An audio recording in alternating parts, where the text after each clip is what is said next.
நோக்கி பார்ப்போமா? எல்லாரும் ஆண்டவரை நோக்கி, ஆண்டவரே எங்களோடு நீர் பேசும் ஆண்டவரே. ஆமென், ஆமென், ஹல்லேலூயா. எல்லார் கண்களை மூடி ஆண்டவரை நோக்கி நாம் பார்க்கலாம். Hallelujah. Thank you Jesus. Thank you Lord, thank you Lord.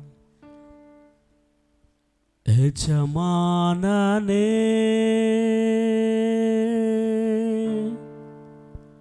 என் இயேசு ராஜனே, என் எண்ணமெல்லாம் என் ஏக்கமெல்லாம் என் எண்ணமெல்லாம் என் ஏக்கமெல்லாம் உம் சித்தம் செய்வதுதானே, உம் சித்தம் செய்வதுதானே. எஜமானனே என் இயேசு ராஜனே, எண்ணமெல்லாம் ஏக்கமெல்லாம் உம் சித்தம் செய்வதுதானே. என் எண்ணமெல்லாம் என் ஏக்கமெல்லாம் உம் சித்தம் செய்வதுதானே. எஜமானனே நீர் வாழும் நாட்களெல்லாம் ஓடி ஓடி உழைத்திடுவே, உயிர் வாழும் நாட்களெல்லாம் ஓடி ஓடி உழைத்திடுவே. அழைத்தீரே உம் சேவைக்கு என்னை, அழைத்தீரே உம் சேவைக்கு, அதை நான் மறப்பேனோ, அதை நான் மறப்பேனோ, அதை நான் மறப்பேனோ. எஜமானனே எஜமானனே இயேசு ராஜனே, எஜமானனே எஜமானனே இயேசு ராஜனே. என் எண்ணமெல்லாம் என் ஏக்கமெல்லாம் என் எண்ணமெல்லாம் என் ஏக்கமெல்லாம் உம் சித்தம் செய்வதுதானே, உம் சித்தம். கரங்களை தட்டி எல்லாரும் பாடுவோமா? எஜமானனே எஜமானனே என் இயேசு ராஜனே. கரங்களை தட்டி எஜமானனே எஜமானனே என் இயேசு ராஜனே, என் இயேசு ராஜனே. எங்கள் எஜமானனே என் இயேசு ராஜாவே, கடந்த 7 மாதங்கள் எங்களை கண்மணி போல பாதுகாத்தீரே, எங்கள் வாழ்வை தந்தீரே, சுகம் ஜீவன் பலனை தந்தீரே, உயிருள்ள கணக்கில் எங்களை வைத்தீரே, உயிரோடுமை ஆராதிக்க வைத்தீரே. உமக்கு கோடி கோடி நன்றி தகப்பனே. உம்முடைய வார்த்தைகளை கேட்பதற்காக ஆவலாய் காத்திருக்கிறோம். ரபி ரபுனி, எங்களோடு பேசுகிறவரே, எங்களுக்கு போதிக்கிறவரே, நாங்கள் நடக்க வேண்டிய வழிகளை கற்றுத்தருகிறவரே, எங்கள் மேலே கண்ணை வைத்து ஆலோசனை சொல்லுகிறவரே, உங்களுடைய தூய கரத்தில் எங்களை அர்ப்பணிக்கிறோம். பேசுகிற தாசனை உங்களுடைய கரத்தில் அர்ப்பணிக்கிறோம். கேட்கிற ஜனங்களை உங்களுடைய கரத்தில் ஒப்பு கொடுக்கிறோம். நீர் வெளிப்படுவீராக, உங்களுடைய வார்த்தைகள் வெளிப்படட்டும். தொடர்ந்து ஆளுகை செய்யும். இயேசுவின் நாமத்திலே ஜெபிக்கிறேன் ஜீவனுள்ள நல்ல பிதாவே, ஆமேன். ஹல்லேலூயா. பக்கத்தில் இருக்கிறவர்களை கரங்களை பிடித்து கரத்தை குலுக்கி சந்தோஷமாக சொல்லுங்க, கர்த்தர் நல்லவர் என்று சொல்லுங்க. ஆமென், ஹல்லேலூயா. God is good. Amen, hallelujah. Always God is good. அவர் எப்பொழுதும் நல்லவராயிருக்கிறார், எப்பொழுதும் என்றென்றைக்கும் நல்லவராயிருக்கிறார். அந்த நல்லவரை தான் நாம் ஆராதிக்க எல்லாரும் கூடி வந்திருக்கிறோம். ஹல்லேலூயா. ஆண்டவருடைய வார்த்தைக்கு நேராக நாம் திரும்ப போகின்றோம். எந்த வார்த்தையை நாம் படித்து கொண்டு வருகிறோம், கற்றுக்கொண்டு வருகிறோம் என்று நீங்கள் சொல்வீர்கள் என்று சொன்னால் அதை தொடர் செய்தியாக நாம் பார்க்க போகின்றோம். ஆமாம், பிசாசை நாம் எப்படி எதிர்கொள்ள முடியும், பிசாசை நாம் எப்படி ஜெயிக்க முடியும், பிசாசை நாம் எப்படி துரத்த முடியும், நம்மளை தொடாமல் நமக்கு விரோதமாய் போராடுகிற ஆவிகளை எப்படி நாம் ஜெயிக்க முடியும் என்ற தலைப்பிலே கர்த்தருடைய வசனத்தை நாம் தியானித்து வருகிறோம். ஹல்லேலூயா. ஏனென்று சொன்னால் நமக்கு ஒரு எதிரி உண்டு, அவன்தான் பிசாசு. நமக்கு ஒரு எதிரி உண்டு, அவன்தான் பிசாசு. பல வகையிலே போராடுகிறான். நம்மளுடைய வேலைகளை தடக்கிறவன், நம்மளுடைய வெற்றியை தடக்கிறவன், நம்மளுடைய ஆசீர்வாதங்களை தடக்கிறவன், நம்மளுடைய வாழ்விலே நாம் ஒரு கோல் அச்சீவ் ஆகாமல், ஒருவேளை நாம் போட்டிருக்கிற பிளான்ஸை ரீச் ஆகாமல் தடை செய்கிறவன் அவன்தான் பிசாசு. அவனை நாம் கட்டிவிட்டால், அவனை நாம் துரத்து விட்டால், அவனை நாம் ஜெயித்து விட்டால், அவனை நாம் எதிர்த்து நிற்கின்ற போது நம் காரியங்கள் கர்த்தர் அற்புதமாக செய்து முடிக்க தேவன் வல்லவராயிருக்கிறார். அல்லேலூயா சொல்ல மாட்டீங்களோ? பிரியமானவர்களே, ஒருவேளை நீங்கள் சொல்லலாம், பிசாசை தேவன் இருக்கிறாரே, ஆண்டவராகிய ஜீசஸ், அவர் ஏன் அதை எதிர்க்க முடியாதா அப்படின்ட்டு நீங்கள் சொல்லலாம். எஸ், அவர் எதிர்ப்பார். ஆனால் பைபிளில் ஒரு வசனத்தை நாம் பார்க்க போகின்றோம். 2 கொரிந்தியரில் இந்த பிசாசை பற்றி ஒரு வார்த்தையை பார்த்துட்டு நாம் எங்கே நிறுத்தியிருக்கிறோமோ அங்கிருந்து தொடர் செய்தியாக நம்ம பார்க்க போகின்றோம். 2 கொரிந்தியருக்கு எழுதினதான அந்த நிருபத்தில் 12ஆம் அதிகாரத்தில், ஆமாம், அப்போஸ்தலனாகிய பவுல் வாழ்க்கையிலே ஒரு காரியத்தை நாம் புரிந்து கொள்ள வேண்டும். 12ஆம் அதிகாரம் 7ஆம் வசனத்தை நாம் வாசிக்கலாம். அன்றியும் எனக்கு வெளிப்படுத்தப்பட்டவைகளுக்குரிய மேன்மையின் நிமித்தம் நான் என்னை உயர்த்தாதபடிக்கு என் மாம்சத்திலே ஒரு முள் கொடுக்கப்பட்டிருக்கிறது. என்னை நான் உயர்த்தாதபடிக்கு அது என்னை குட்டும் சாத்தானுடைய தோதனாயிருக்கிறது. ஹல்லேலூயா சொல்ல மாட்டீங்களா? இங்கே அப்போஸ்தலனாகிய பவுல் கொரிந்திய சபைக்கு இந்த நிருபத்தை எழுதுகின்ற போது ஒரு காரியத்தை அவர் எழுதுகிறதை நாம் பார்க்கின்றோம். என்ன காரியத்தை நாம் பார்க்கின்றோம் என்று சொன்னால், அப்போஸ்தலனாகிய பவுல் ஆவிக்குள்ளாக மாற்றப்பட்டு 3ஆம் வானம் வரைக்குமாக ஆவிக்குள்ளே கடந்து போய் வந்தார். அநேக வெளிப்பாடுகளை 3ஆம் வானத்திலே கண்டார். அநேக வெளிப்பாடுகளை கண்டது நிமித்தமாக அவருக்குள்ளே மேட்டிமையோ, அவருக்குள்ளே பெருமையோ, அவருக்குள்ளே உயர்வோ வந்துடக்கூடாதபடிக்கு அங்கே போட்டிருக்கிறது, எனக்கு ஒரு முள் வைக்கப்பட்டிருக்கிறது. ஹல்லேலூயா. என்ன வைக்கப்பட்டிருக்கிறது? ஒரு முள், கொட்டும்படியான ஒரு முள் வைக்கப்பட்டிருக்கிறதா. அந்த முள் யார் என்று பார்த்தால் சாத்தானின் தூதன் என்று சொல்லப்பட்டிருக்கிறது. அப்போ கவனிக்கணும், 3ஆம் வானம் வரைக்குமாக போய் வந்ததான பவுல் அடியாருக்கு என்ன இருக்கிறது? ஒரு முள் இருக்கிறது. ஹல்லேலூயா. அப்போ அந்த முள் குத்திட்டே இருக்குது. அப்படி குத்திட்டே இருக்கிறது. அந்த முள் குத்தும் போது என்ன வரும்? வலி வரும், பெயின் நமக்குள்ளே வரும். ஹல்லேலூயா. அதுக்காக ஜெபம் பண்ணாராம் அவரு. ஆமாம், ஆண்டவரே இந்த முள் என்னை குத்திட்டே இருக்கிறது, இந்த முள்னால நான் வலிக்குது, எனக்கு இந்த முள்ளை எனக்குள்ளிருந்து எடுத்து போடும் அப்படின்ட்டு சொன்னாராம். ஹல்லேலூயா.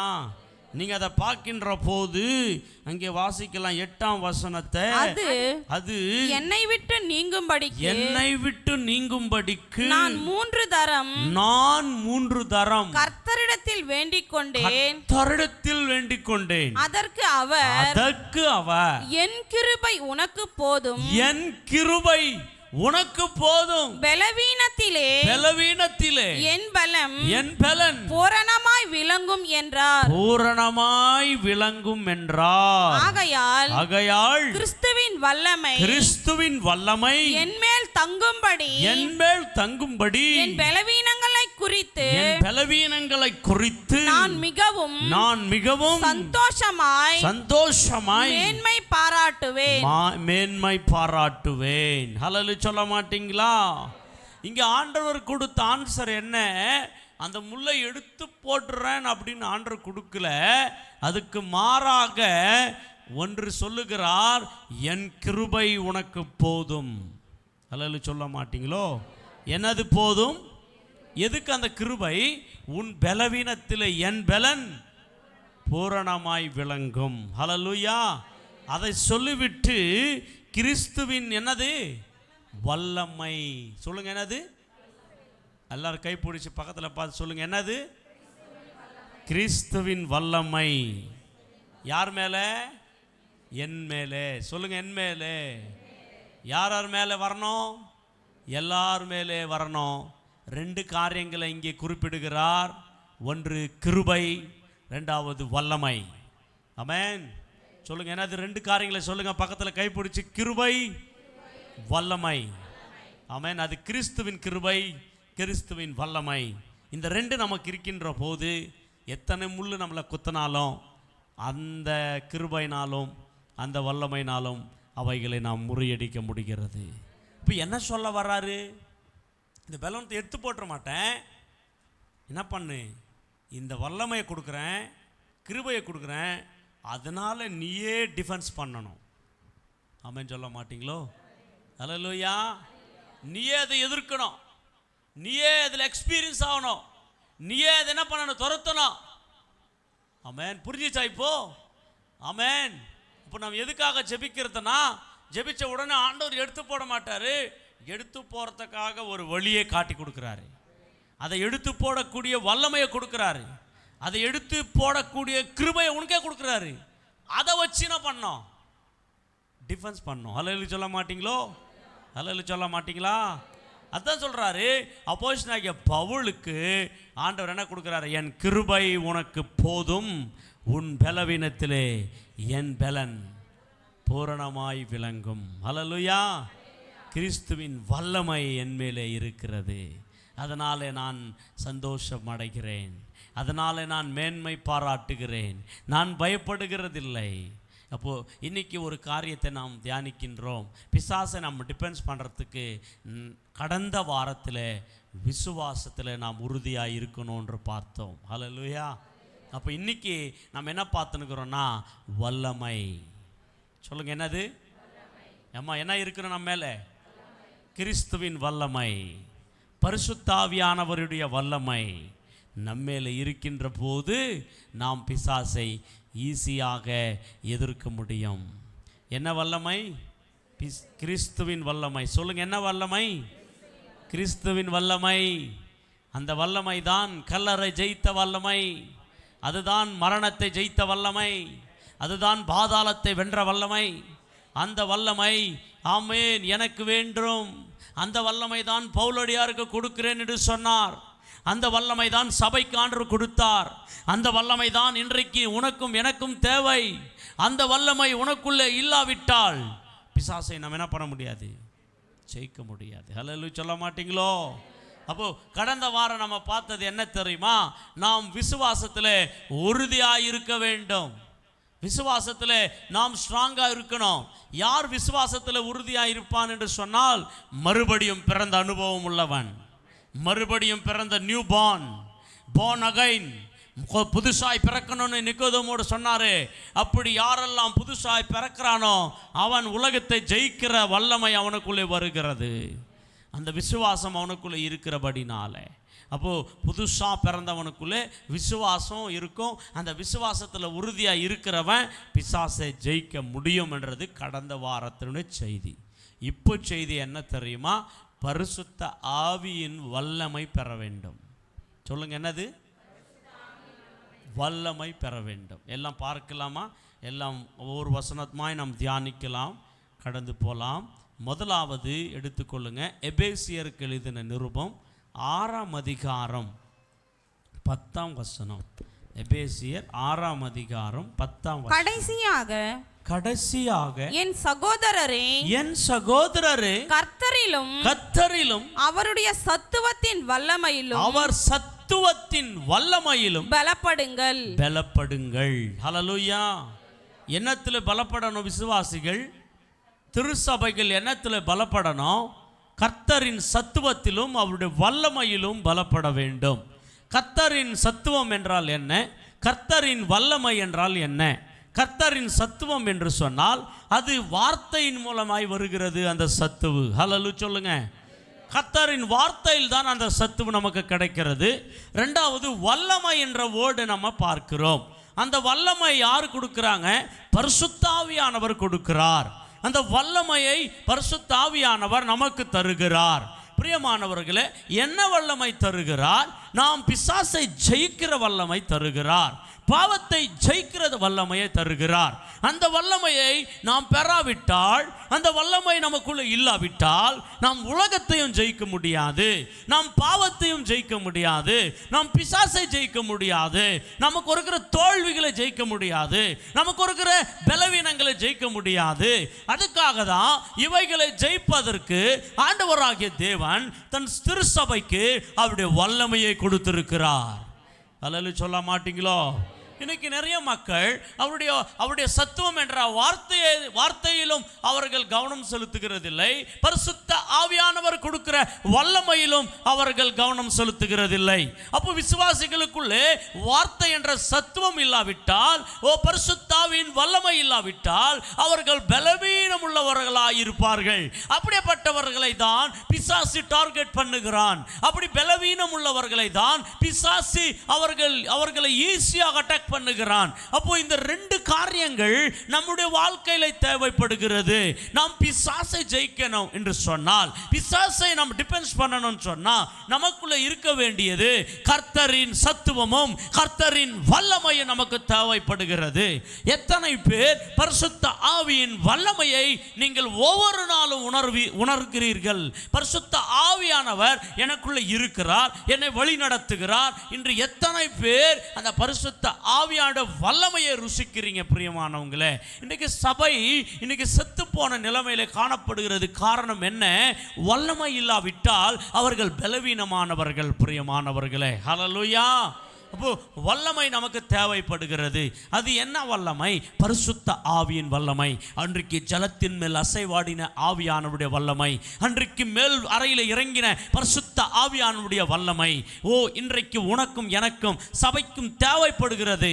இன்றைக்கு அந்த ஆவியானவரை, அந்த வல்லமையின் ஆவியானவரை இன்றைக்கு நாம் என்ன பண்ணிட்டோம்னா அவரை விட்டுட்டோம். அவரை நாம் பெற்றுக்காம அவருக்குள்ளே நாம் பலனடையாமல் இருக்கிறதுனால தான் இன்றைக்கு பிசாசானவன் அநேகர்களை ஏமாற்றி கொண்டிருக்கிறான், அநேகர்களை மோசம் பண்ணி கொண்டிருக்கிறான், அநேகர்களை பலவீனமாக்கி கொண்டிருக்கிறான், அநேகர்கள் குடும்பங்களை என்றாகி கொண்டிருக்கிறான், அநேகர்களை தொட்டு கொண்டிருக்கிறான். அந்த வல்லமை நம்ம பெற்றுக்கொள்ள வேண்டும். அதுக்காக தான் பவுலோட ஆண்டவர் என்ன சொன்னாரு? ஆமா, என் கிருபை உனக்கு போதும், என் பலவீனத்தில் உன் பலன் பூரணமாய் விளங்கும். என்ன வல்லமை? கிறிஸ்துவின் வல்லமை. சொல்லுங்க, என்ன வல்லமை? அப்போ நமக்கு என்ன வல்லமை வேண்டும்? கிறிஸ்துவின் வல்லமை. அந்த கிறிஸ்துவின் வல்லமை என்னது? அதுதான் பரிசுத்த ஆவியானவர் கொடுக்கிற ஒரு வல்லமை. அந்த வல்லமை நமக்கு தேவைப்படுகிறது. எத்தனை பேர் அந்த வல்லமையை நீங்கள் ஒவ்வொரு நாளும் கேட்குறீங்க? அந்த வல்லமை எத்தனை பேர் அந்த வல்லமையிலே நீங்கள் வாழ்கிறீங்க? ஏன் அந்த வல்லமை என்று சொன்னால் அதுதான் நம்மளை ஜெயிக்கக்கூடிய வல்லமை. இந்த பரிசுத்தாவின் வல்லமை என்ன பண்ணுதுன்னா, நம்மளால் முடியாததை அது முடிய பண்ணுகிறது. நம்மளால் சாதிக்காதது அது நமக்கு பட்சத்தில் வந்து சாதிக்கிறது. ஏனென்று சொன்னால் அது வல்லமையான ஆவியானவர். எப்படி வல்லமையான ஆவியானவர்? ஒரு சில வசனங்களை நாம் பார்க்கலாம், வேகமாக எடுத்து வாசிக்கலாம். சக்கரியா தீர்க்கதரிசன புத்தகம் 4ஆம் அதிகாரம் 6ஆம் வசனத்தை நாம் வாசிக்கலாம். சக்கரியா தீர்க்கதரிசன புத்தகம் 4ஆம் அதிகாரம் 6ஆம் வசனத்தை வாசிக்கலாம். அப்பொழுது அவர் சிறுபாபேலுக்கு சொல்லப்படுகிற கர்த்தருடைய வார்த்தை என்னவென்றால் பலத்தினாலும் அல்ல பராக்கிரமத்தினாலும் அல்ல என்னுடைய ஆவியினாலே ஆகும் என்று சேனைகளின் கர்த்தர் சொல்லுகிறார். ஹல்லேலூயா சொல்ல மாட்டீங்களோ? கரங்களை உயர்த்தி கைகளை தட்டி ஆமென் சொல்லுங்க. கர்த்தருக்கு நன்றி. ஹல்லேலூயா. இங்கே செருபாபேல் என்ற மனுஷனோட கர்த்தர் பேசுகிறார். யாரோடு? செருபாபேல் என்ற மனுஷனோட கர்த்தர் பேசுகிறார். என்னத்தை பேசுகிறார்? பலத்தினாலும் அல்ல பராக்கிரத்தினாலும் அல்ல, என் ஆவினாலே ஆகும் என்று சொல்லுகிறார். ஹல்லேலூயா. பலத்தில் ஆகாது. அப்போ நம்ம பலன் அது பராக்கிரமம். அப்படி பண்ணுறேன் இப்படி பண்ணுறேன், பராக்கிரமம். இந்த பராக்கிரத்தினாலும் ஆகாது, என்ன ஆவினால தான் ஆகும். ஹல்லேலூயா சொல்ல மாட்டீங்களோ? இது யாரோட பேசினது? செருபாபேல் என்ற ஒரு நாயகனோட கர்த்தர் பேசினது. எந்த காலத்தில் எந்த சூழ்நிலையிலே எது ஆகாது, பலத்திலே பராக்கிரமத்திலே இன்று அதை பேசுகிறார். பிரியமானவர்களே, யூதர்களுக்காக தேவனுடைய ஆலயம் இடிக்கப்பட்டது. யூதர்களுக்காக இருந்த தேவனுடைய ஆலயம், எருசலேம் ஆலயம் இடிக்கப்பட்டது. இடிக்கப்பட்ட பிறகு 70 ஆண்டு காலமாக அவர்களுக்கு ஆலயம் இல்லை. எருசலேமிலே அந்த இஸ்ராயேல் தேசத்திலே அந்த ஆலயம் இடிக்கப்பட்டது. ஏன் இடிக்கப்பட்டதுன்னா, யூதா ஜனங்கள் தேவனுடைய வார்த்தையை விட்டுவிட்டு அவர்கள் விக்கிர ஆராதனை செய்ய தொடங்கினார்கள். அப்பொழுது தேவன் என்ன பண்றாரு? பாபிலோன் ராஜாவாகிய நேபுகாத்நேச்சரை அனுப்பி அந்த ஆலயத்தை இடித்து தரமட்டமாக இடித்து போடுகிறார். யூதர்கள் பாபிலோன் தேசத்திற்கு 70 ஆண்டு காலமாக அவர்கள் சிறையாக்கப்படுகிறார்கள், அடிமைகளாக்கப்படுகிறார்கள். ஒரு வருஷம் அல்ல, 70 ஆண்டு, 70 இயர்ஸ் அடிமைகளாக போயிறாங்க. இஸ்ரேல் தேசமே இல்லாம போயிருது, யூதர்கள் இல்லாம போயிடுறாங்க, ஆலயம் இல்லாம போயிருது, பலிகள் இல்லாம போயிருது, பண்டிகைகள் இல்லாமல் போயிருது. ஒரு அடிமை தனத்திற்குள்ளே யூதர்கள் போய் விடுகிறார்கள். 70 ஆண்டு காலம் அங்கே அடிமைகள் ஆன பிறகு ஆண்டவர் மீண்டும் அவர்கள் உணர்கிறார்கள், ஐயோ நாம் கர்த்தருடைய வார்த்தை கேளாமல் போனோம், கர்த்தருக்கு கீழ்ப்படியாம போனோம், கர்த்தருடைய நாமத்தை உயர்த்தாம போனோம். ஆலயம் இருந்துச்சு, ஆனா ஆலயத்தை சரியா ஒழுங்கா நம்ம பயன்படுத்திக்கல. ஆலயத்துக்கு ஒழுங்கா போய் நம்ம கர்த்தரை ஆராதனை பண்ணல. அதுக்காக தான் ஆலயத்தை இடிச்சு போட்டாரு ஆண்டவர் அப்படின்ட்டு உணர ஆரம்பிச்சாங்க. உணர ஆரம்பிச்சாங்க. அந்த அடிமைதனத்தில் ஆண்டவர் பக்கம் திரும்ப ஆரம்பித்தாங்க ஜனங்க. அப்போ ஆண்டவர் கோரேஷ் என்ற ராஜாவை எழுப்பி அந்த ராஜா சொல்றாரு யூதர்களை பார்த்து, யூதர்களே, உங்க தேசத்துக்கு நீங்க போகணும்னு ஆசைப்பட்டா நீங்க கிளம்புங்க உங்க தேசத்துக்கு. அல்லேலூயா சொல்லுங்க. எதுக்கு தெரியுமா? ஆண்டவர் என் கூட பேசுகிறார். உங்க கடவுள், உங்களுக்கு ஆலயமே இல்லைங்களாமே, திரும்ப போய் அந்த ஆலயத்தை கட்டுங்க. சொல்லுங்க அல்லேலூயா. திரும்ப போய் எருசலேமிலே அந்த ஆலயத்தை கட்டுங்க அப்படின்ற போது ஒரு கூட்ட ஜனங்கள் எழும்பினார்கள். அதுக்கு ஒரு நாயகன் எழும்பினான். ஜனங்களை கர்த்தர் விடுவித்தார். மீண்டும் போய் நாம் எந்த இடத்துல ஆலை இடிக்கப்பட்டுச்சோ அதே இடத்துல மீண்டும் செகண்ட் டெம்பிள் அங்கே கட்ட வேண்டும் என்று சொல்லி அங்கிருந்து ஒரு கும்பல், ஒரு கூட்டம் கிளம்பினார்கள். அந்த கூட்டம் தான் செருபாபேலின் கூட்டம். ஹல்லேலூயா சொல்லுங்க. அந்த கூட்டம் தான் ஜெருபாபேலின் அவர் நாயகத்த காலத்திலே அவர்கள் பாபிலோன் தேசத்திலிருந்து இஸ்ரேல் தேசத்திற்கு திரும்பி வந்தார்கள். திரும்பி வந்து அதே இடிக்கப்பட்ட சால்மோன் கட்டின ஆலயம் இடிக்கப்பட்ட அதே இடத்துல ஜெருபாபேல் ஆலயம் கட்ட தொடங்கினார்கள். ஹல்லேலூயா சொல்ல மாட்டீங்களோ? ஹல்லேலூயா. இப்போ ஆலயம் வேலை ஸ்டார்ட் ஆகுது. அங்கே ஒரு கூட்டம் இருக்கிறது. பிரியமானவளை கவனிங்க, அங்கே ஒரு கூட்டம் இருக்கிறது. யூதர்கள் எல்லாரும் அந்த 70 ஆண்டு துரத்தப்பட்ட பிறகு அசீரியர்கள் என்றவர்கள் அந்த இஸ்ரேலை பிடிச்சிட்டாங்க. யூதர்கள் எல்லாம் வெளியே போனாங்க. அசீரிய ராஜா, அசீரிய கூட்டம் அந்த பகுதியை பிடிச்சிட்டு ஒரு கூட்டம் அந்த இஸ்ரேலிலே வாழ்ந்துட்டு இருந்தாங்க அந்த 70 இயர்ஸ். இவங்க திரும்பி வரவும் ஆலயத்தை கட்ட உடனே அவர்கள் என்ன பண்ணாங்க தெரியுமா? அவர்கள் இவங்களுக்கு ஆப்போசிட் ஆகி ஆலயத்தை கட்டாமல் நிறுத்தி விட்டாங்க. நியர்லி 14 இயர்ஸ், 14 வருஷம் மீண்டும் ஆலயம் வேலை ஆரம்பிக்கப்பட்டது. ஆனால் அந்த ஆலயத்தை கட்ட விடாமல் தடுத்தார்கள். பிரியமானவர்களே, தடுத்தார்கள். அந்த ஆலயத்தை கட்ட விடாமல் தடுத்துட்டாங்க. அப்போதான் அக்காய் அந்த தீர்க்க தரிசன புத்தகம், இந்த ஜக்கரியா தீர்க்க தரிசன புத்தகத்தை ஆண்டவர் எழுதும்படி கொடுத்தார். அந்த காலத்தில் தான், அந்த சூழ்நிலையில் தான் அந்த 2 தீர்க்கதரிசிகளை எழுப்பி இவங்க எல்லாம் சோர்ந்து போயிட்டாங்க. கட்ட வந்தவங்க சோர்ந்து போயிட்டாங்க, பயந்து போயிட்டாங்க. பிரியமானவர்களே, ஹல்லேலூயா, ஆமென் சொல்ல மாட்டீங்களோ? ஹல்லேலூயா. இங்கே நம்ம இதில் முங்கர்மடுகில் கூட ஒரு ஆலயத்தை கட்டினார்கள். டாக்டர் அவர்களும் ராஜசேகர் பிரதர் அவர்களும். அது கொஞ்சம் பிரச்சனைகளில் இருந்தது, கட்டாதபடிக்கு போராட்டங்கள். அப்போ தான் இந்த பிரசங்கத்தை நான் வெளியே ஒரு கூட்டம் போட்டு பிரசங்கம் பண்ணோம். ஆலயத்தை கட்டுகிறதை தடுக்கிறவனுக்கு என்னென்னலாம் நடக்கும் என்று சொல்லி பிரசங்கம் பண்ணோம். அப்போ தான் ஒரு பயம் வந்துச்சு. ஹல்லேலூயா. அதுக்கப்புறம் தான் அந்த ஆலயம் கட்டப்பட்டுச்சு. எங்கெல்லாம் தேவனுக்கென்று ஒரு ஆலயம் கட்டப்படுகிறதோ அங்கே பக்கத்தில் இருக்கிறவனை நோண்டி விட்டுருவான் பிசாசு, பின்னாடி இருக்கிறவனை நோண்டி விட்டுருவான் பிசாசு, முன்னாடி இருக்கிறவனை நோண்டி விட்டுருவான் பிசாசு, இல்லைன்னா எவனோ சம்மந்தம் இல்லாதவனெல்லாம் நோண்டி விட்டுருவான். ஏன்னா அந்த பூமியில் தேவனுடைய ஆலயம் வந்துச்சுன்னா அங்கே தேவன் வாசம் பண்ணுவார். தேவன் வாசம் பண்ணனா பிசாசு இருக்க முடியாது அங்கே. அதுக்கு தான் அவனுடைய தந்திரமே சர்ச்சுகள் எல்லாம் கட்டக்கூடாதுன்றது. இன்னைக்கு இல்லை, அன்னிலிருந்து பிரச்சனை தான் பிசாசுக்கு. ஹல்லேலூயா. அதெல்லாம் ஒரு ஹிஸ்ட்ரி, அதெல்லாம் எடுக்கணும்னா ரொம்ப நேரம் போகிறது. அப்போதான் ஹாகாய் தீர்க்க தரிசனத்தில் சொல்றாரு, ஏய் நீங்க நல்லா வீட்டில் தூங்கி நிற்கிறீங்க, என் ஆலயம் பாடாய் கிடந்திருக்கிறது, அதை கட்ட மாட்டீங்களோ? ஹாகாய் தீர்க்க தரிசி எழுந்து பிரசங்கம் பண்றாரு. அப்போதான் ஜெருபபேலும் அந்த யோசுவாவும் இவர்களெல்லாம் எழுந்து என்ன பண்றாங்க? திரும்பி அந்த ரீபில்ட் பண்றாங்க அந்த ஆலயத்தை, நின்று போன ஆலயத்தை. ஹல்லேலூயா. அப்பு சொல்லப்பட்ட வார்த்தை தான் ஜக்கரியா 4:6. பலத்தினாலும் அல்ல, பராக்கிரத்தினாலும் அல்ல, என் ஆவினாலே ஆகும். ஹல்லேலூயா. 7ஆம் வசனத்தை வாசிச்சா உங்களுக்கு புரியும். இப்போ பெரிய பர்வதமே, பெரிய பர்வதமே, நீ எம்மாத்திரம் செருபாபேலுக்கு முன்பாக நீ சமபூமியாவாய். தலைக்கல்லை அவன் கொண்டு வருவான். அதற்கு கிருபை உண்டாவதாக என்று ஆர்ப்பரிப்பார்கள் என்றார். வாசிங்க. கர்த்தருடைய வார்த்தை எனக்கு உண்டாகி அவர் செருபாபேலின் கைகள் இந்த ஆலயத்துக்கு அஸ்திபாரம் போட்டது.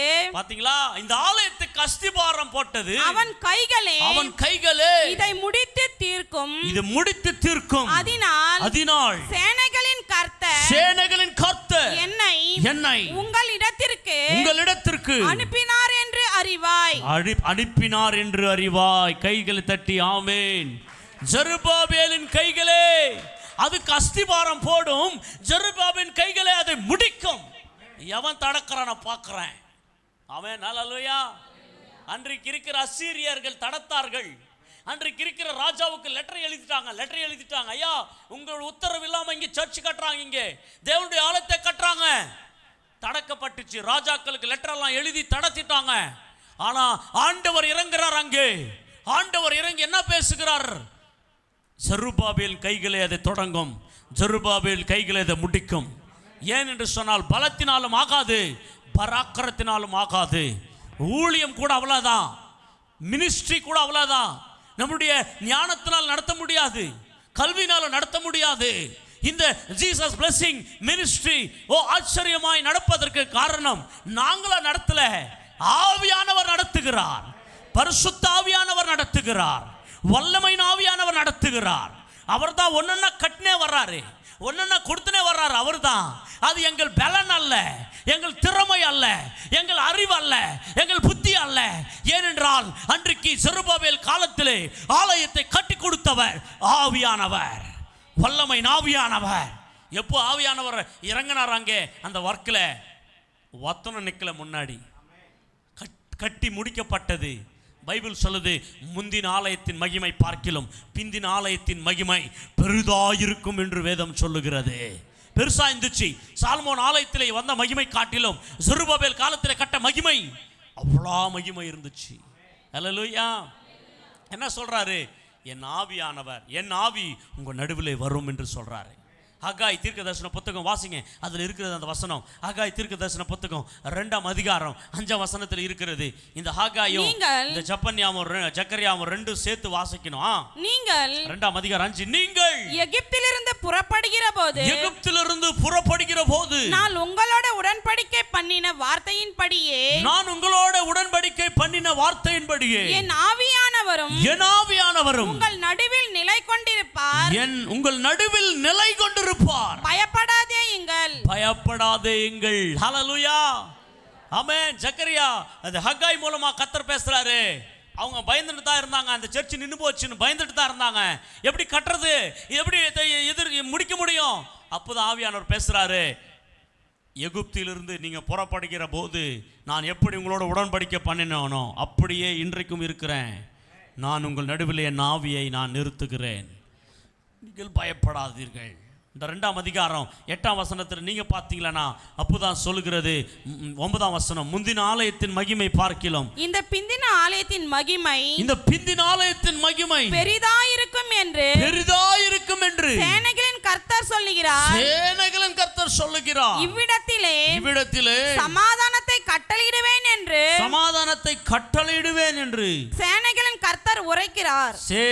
கர்த்தர் உரைக்கிறார். பிந்தின ஆலயம் முந்தின ஆலயத்தின் எங்க இருக்குது? அது 9ல அது படிக்கல. பிந்தின ஆலயம் படிச்சீங்க. முந்தின ஆலயத்தின் மகிமையை பார்க்கிலும். ஆமா, நல்லா கவனிங்க. முந்தின ஆலயத்தின் மகிமை. முந்தின ஆலயம் சாலமோன் கட்டின ஆலயம், பிந்தின ஆலயம் செருபாபேல் காலத்தில் கட்டின ஆலயம். அல்லேலூயா சொல்லுங்க. முந்தின ஆலயத்தின் மகிமை பார்க்கிலும் இந்த பிந்தின ஆலயத்தின் மகிமை பெரிதா இருக்கும். கைத்தட்டி ஆமென் சொல்லுங்க. ஏன் அப்படி? எப்படி?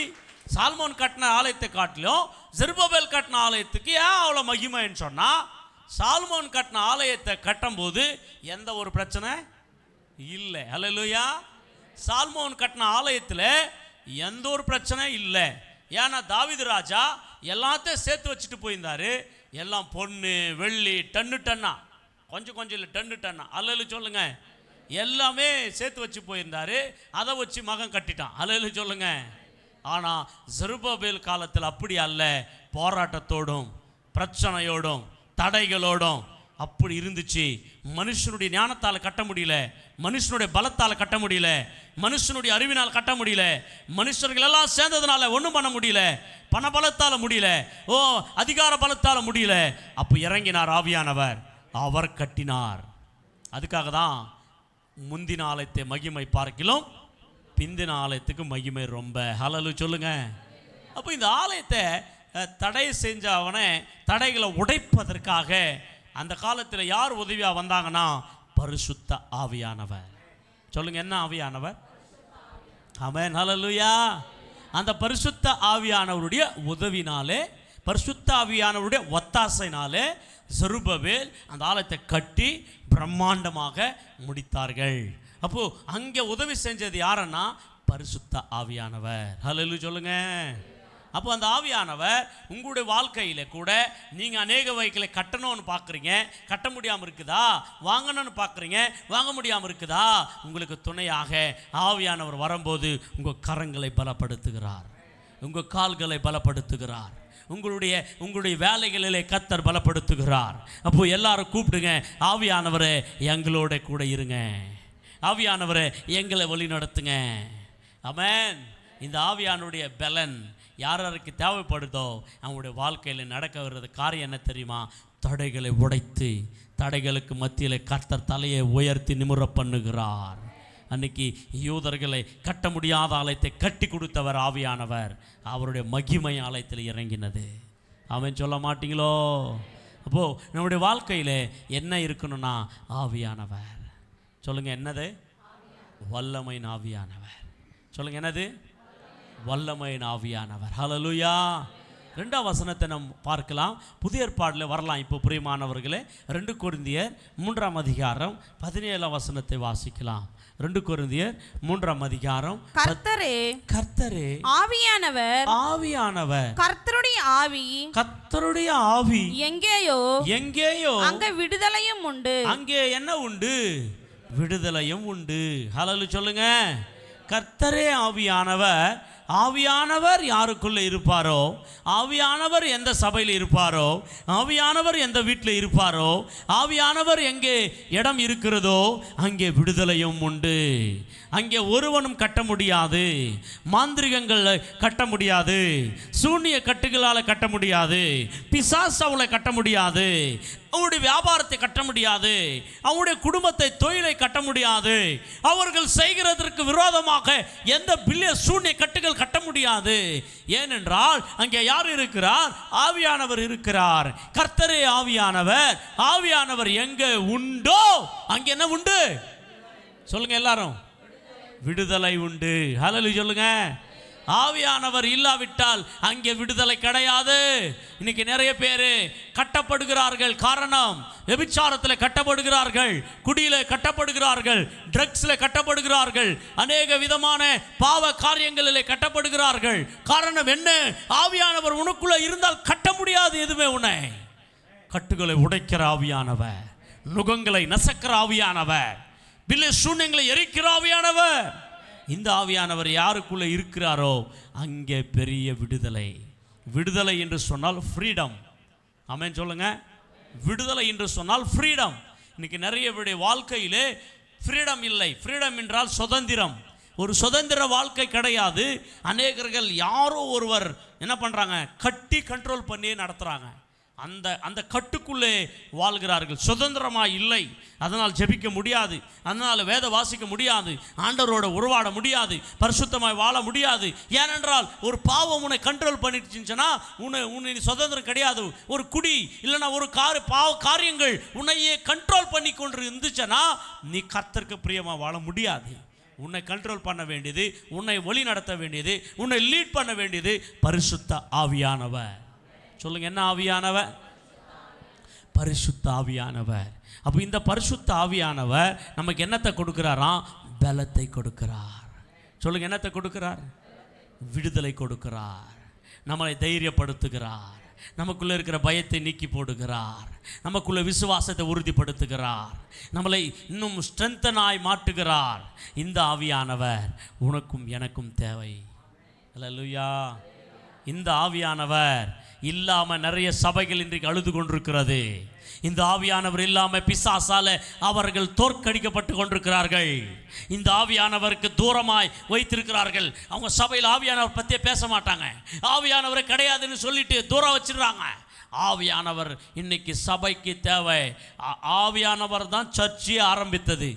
ஆவியானவர் இறங்கின போது தான் சர்ச்சை ஆரம்பிக்கப்பட்டது. ஆவியானவர் தான், அவர் தான் தலையாக இருக்கிறார். ஹல்லேலூயா சொல்ல மாட்டீங்களோ? ஹல்லேலூயா. அதனால என்ன வேணும்? ஆவியானவர். என்ன ஆவியானவர்? பரிசுத்த ஆவியானவர். சொல்லுங்க, என்ன ஆவியானவர்? பரிசுத்த ஆவியானவர். வாசிக்கலாம். மத்தேயு எழுதின சுவிசேஷத்தில் ஒரு வசனத்தை வாசிக்கலாம். மேத்யூ சாப்டர் 12, ஆமாம், 12ஆம் அதிகாரம் 28ஆம் வசனம். நான் தேவனுடைய ஆவியினாலே பிசாசுகளை துரத்துகிறபடியால் தேவனுடைய ராஜ்யம் உங்களிடத்தில் வந்திருக்கிறது. ஹல்லேலூயா சொல்லுங்க. என்னது? இயேசு கிறிஸ்து சொல்லுகிறார். ஆண்டவராகிய இயேசு இந்த பூமியிலே அவர் ஊழியம் செய்கிற நாட்களிலே அநேக பேய்கள் பிடித்தவர்களை துரத்தினார், பிசாசுகளை விரட்டினார், வியாதிஸ்தர்களை குணமாக்கினார். அப்படிப்பட்ட ஒரு சம்பவம் தான் இங்கே நடக்கிறது. அங்கே பார்க்கின்ற போது குருடனும் ஊமையுமான ஒரு ஆவி பிடித்திருக்கிறது ஒரு மனுஷனை. என்னது? குருடன், பார்க்க முடியாது, குருடனாக்கிச்சு. இன்னொன்று ஊமை, பேச முடியாது, பார்க்கவும் முடியாது, பேசவும் முடியாது. அதுக்கு காரணம் என்ன? ஒரு ஆவி அந்த மனுஷனை பிடிச்சிச்சு. ஒரு பிசாசு ஒரு மனிதனை பிடிச்சிச்சனா குருடனாகவும் மாற்ற முடியும், ஊமையாக மாற்ற முடியும், சவட்டனாக மாற்ற முடியும், என்ன மைண்ட் ஆப்ஷன் பண்ண முடியும். இப்போது ரோட்லெல்லாம் அப்படியே அலைஞ்சு சுற்றுறாங்களே பேய் பிடிச்சி, அவனெல்லாம் யாருன்னு நினச்சிருக்கிறீங்க? பிசாசால் அப்படி ஆகணும் தான். பைத்தியம், மென்டல், இப்படியெல்லாம் யார் பண்ணுறதுனா பிசாசு. அப்படி ஒரு ஊமையும் ஒரு செவிட்டு ஆவி பிடிச்சவன் ஒரு மனுஷனை ஏசப்பா கிட்ட கூட்டின்னு வந்தா அந்த ஆவியை விரட்டினார், அந்த பிசாசை துரத்தினார். துரத்தின உடனே அவன் 2 கண்ணு நல்லாயிடுச்சு, நல்லா திறக்கப்பட்டுச்சு. அவன் ஊமையாகிறவன் பேச ஆரம்பித்தான். இது நல்லதா கெட்டதா? சோத்திரம், அல்லேலூயா. இதை ஒரு கோட்டை பார்த்து நேர்ந்துச்சு. அந்த கோட்டை யாருன்னா பரிசேயர்கள். அந்த கோட்டை யார்? சதிசேயர்கள். பார்த்து நேர்ந்தான். அல்லேலூயா. அந்த வசனத்தை வாசிக்கலாமே. அம்மா மத்தேயு 12ஆம் அதிகாரம், மத்தேயு 12ஆம் அதிகாரம் 22, 23 வசனத்தை பாருங்களா. அப்பொழுது பிசாசு பிடித்த குருடன் ஊமையுமான ஒருவன் அவரிடத்தில் கொண்டு வரப்பட்டான். குருடனும் ஊமையுமானவன் பேசவும் காணவும் தக்கதாக அவனை சொஸ்தமாக்கினார். ஆமென். அவனை சொஸ்தமாக்கினார்.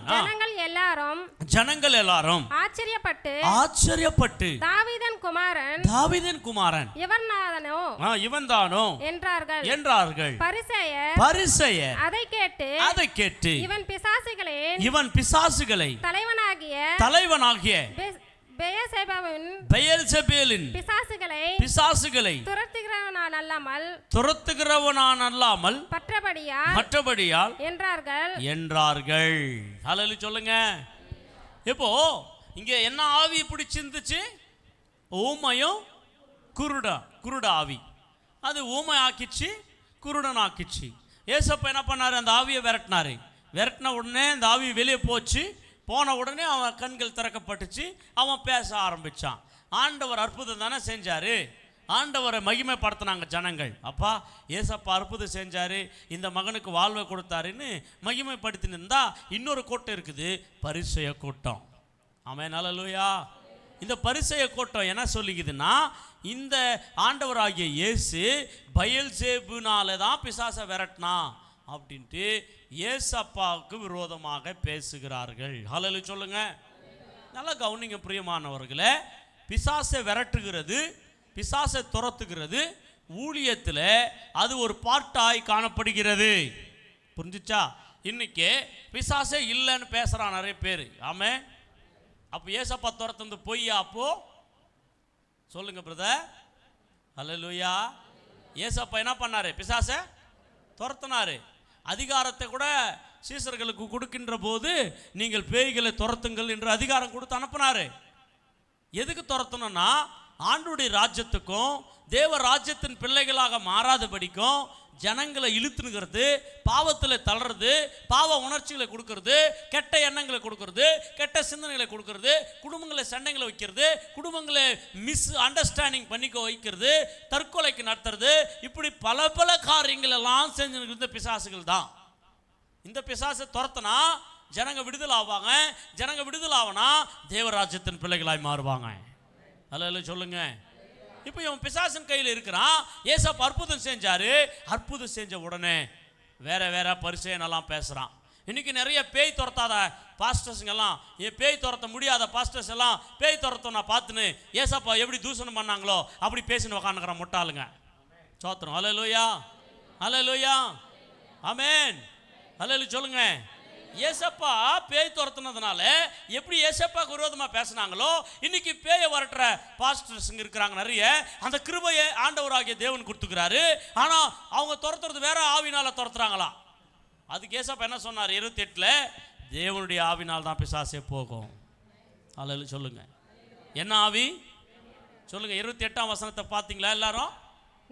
நான் தேவனுடைய ஆவினாலே. இப்போ ஏசப்பா அவங்களுக்காக எக்ஸ்பிளைன் பண்றாரு. நான் தேவனுடைய ஆவினாலே பிசாசுகளை துரத்துகிறபடியால். ஆமாங்க, துரத்துகிறபடியால் தேவனுடைய ராஜ்யம் உங்களிடத்தில் வந்திருக்கிறது. ஹல்லேலூயா சொல்லுங்க. அப்போ தேவ ராஜ்யத்தை எதிர்க்கிறவன் யாரு? பிசாசு. தேவ ராஜ்யத்துக்கு ஜனங்க போகாம கட்டுறவன் யாரு? பிசாசு. அப்போ இந்த தேவராஜ்யத்துக்கு விரோதமாக இருக்கிற பிசாசை துரத்துறது எதை வச்சு துரத்துறாரு? தேவனுடைய ஆவி. சொல்லுங்க என்னது? சொல்லுங்க என்னது? ஆமென், ஹல்லேலூயா. அப்போ பிசாசை நாம் டிஃபென்ஸ் பண்ணனாலும், அவனை எதிர்க்கணுன்னாலும், அவன் பண்ணுற தடைகள் எல்லாம் உடைக்கணுன்னாலும், அவனை மேற்கொள்ளணும் அப்படின்னாலும் நமக்கு வேண்டியது என்ன தெரியுமா? தேவனுடைய ஆவி. கைப்பிடிச்சு சொல்லுங்க பக்கத்தில், என்ன ஆவி? ஹல்லேலூயா. தேவனுடைய ஆவி உனக்குள்ள இருந்துச்சுன்னா, தேவனுடைய ஆவி உனக்குள்ள இருந்துச்சுன்னா உன்னை பார்த்து பேய்கள் ஓடும். ஹல்லேலூயா சொல்லுங்க. பேய் பிடிச்சவங்க ஓடுவாங்க. ஆமென். அப்படிப்பட்ட எக்ஸ்பீரியன்ஸ் உங்களுக்கு இருக்குதா? ஆமென், ஹல்லேலூயா. நீங்கள் பஸ்ஸில் உக்காந்தீங்களன்னா பேய் பிடிச்சவன் பக்கத்தில் உக்கார மாட்டான் தெரியுமா, ஓடி போடுவான். நிறைய எக்ஸ்பீரியன்ஸ் பார்த்துக்கிறேன் நான். ஹல்லேலூயா சொல்லுங்க. அவன் பார்வையே முறப்பாக இருக்கும். அவன் காலியாக இருந்தாலும் உக்கார மாட்டான், ஏஞ்சி ஓடுவான். ஹல்லேலூயா. ஏன்னா நமக்குள்ள என்ன ஆவியானவர் இருக்கிறாரு? தேவனுடைய ஆவியானவர். கொளிந்து விட்டு எரிஞ்சினே இருப்பார். அப்படியே எரிஞ்சினே இருக்கும். இதை பார்த்த உடனே அவனுக்குள்ள இருக்கிற ஆவிக்கு தெரியும், அவனுக்குள்ள இருக்கிற ஆவிக்கு தெரியும், அப்பா அக்கினி கிட்ட போகக்கூடாதரா, எரிஞ்சிருவோம். கொளிந்து விட்டு எரிகிற ஆவியானவர். ஆமென் சொல்ல மாட்டீங்களோ? கொளிந்து விட்டு எரிகிற ஆவியானவர். ஆமென், ஹல்லேலூயா. ஒரு 7 வருஷத்துக்கு முன்னாடி நாங்கள் ஒரு வில்லேஜுக்கு போயிருந்தோம். அந்த வில்லேஜ் வந்து சுவிசேஷத்தை அறிவிக்க போயிருந்தோம். ஒரு வேனில் நம்ம வாலிபருங்களெல்லாம் போயிருந்தோம். சாயங்கால வேலையில் போயிட்டு சுவிசேஷம் அறிவிச்சிட்டோம். ஜெபம் பண்ணிவிட்டு இன்னும் கிளம்ப போகிறோம். அப்படின்ற போது நான் ரொம்ப சோர்ந்து போயிருக்கிறேன். அன்றைக்கி சண்டே ஈவினிங் தான்.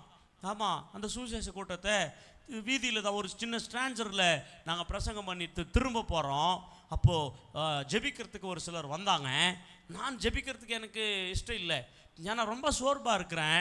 அந்த பாஸ்டருக்கு சொன்னேன், நான் ஜெபிக்கிறதுக்கு ரொம்ப டயர்டாகிறேன், சும்மா அப்படி காமன் ப்ரேயர் பண்ணிட்டு போகிறேன் அப்படின்ட்டு சும்மா அப்படி ஒரு காமன் ப்ரேயர் பண்ண ஆரம்பித்தோம். உடனே ஒரு வாலிபனுக்குள்ள ஆவி வந்துச்சு. வெளியே ஒரு வாலிபனுக்குள்ளே ஆவி வந்துச்சு. அப்போ ஆவியானவர் சொல்கிறாரு, உனக்கு வேலை இருக்குதுரா, இங்கே நீ வேலை பண்ணணுண்டா அப்படின்றாரு. ஆவியானவர், ஆண்டவரை சோர்பாகிறேன். அப்போது அந்த ஆவிக்காக நான் ஜெபம் பண்ணிட்டே இருக்கிறேன், அந்த ஆவியிலிருந்து விடுதலை பெறுவதற்காக. உடனே என்ன பண்ணிச்சு, இந்த ஆவி வந்த உடனே இதை பார்க்க, வேடிக்கை பார்க்கறதுக்கு அந்த ஊரெல்லாம் வந்துச்சு. முன்னாடி வந்துச்சேன்னா அந்த ஊரெல்லாம் வந்த உடனே இன்னொரு பாப்பாக்குள்ளகிற ஆவி ஆட்டோமேட்டிக்காக வந்துச்சு. அதை பார்க்க வந்துக்கிறாங்க. பார்க்க வந்த ஒரு பொம்பளை என்ன பண்ணிக்குது, அதை எங்கோ ரொம்ப தொலைவு இருந்து அந்த லாஸ்ட்லேருந்து அந்த ஊர்லேருந்து பார்க்க ஓடி வந்துக்குது. பார்க்க ஓடி பக்கத்துக்கு வரத்துக்குள்ளே அந்த சகோதரிக்குள்ளகிற ஆவி வந்துச்சு வெளியே. சோத்திரம், ஹல்லேலூயா. அந்த ஆவி வந்த உடனே நாங்கள் ஜெபம் பண்ணுற கூட்டத்துக்கிட்ட வரல. அந்த ஆவி வந்த உடனே திரும்பி அந்த ஆவியில் பிடிச்சுன்னு ஓடிச்சு. அவன் வீட்டுக்கார பின்னாடியே ஓட. சோத்திரம், ஹல்லேலூயா. இவங்க யாரோ வந்து எதுவுமே பண்ணிட்டு இருக்கிறாங்க அவன் ஒய்ஃபுக்கு. ஆமாம், பேய் பிடிச்சிக்குதா என்ன தெரில, ஓடிக்குது பேய். சோத்திரம், ஹல்லேலூயா சொல்லுங்க.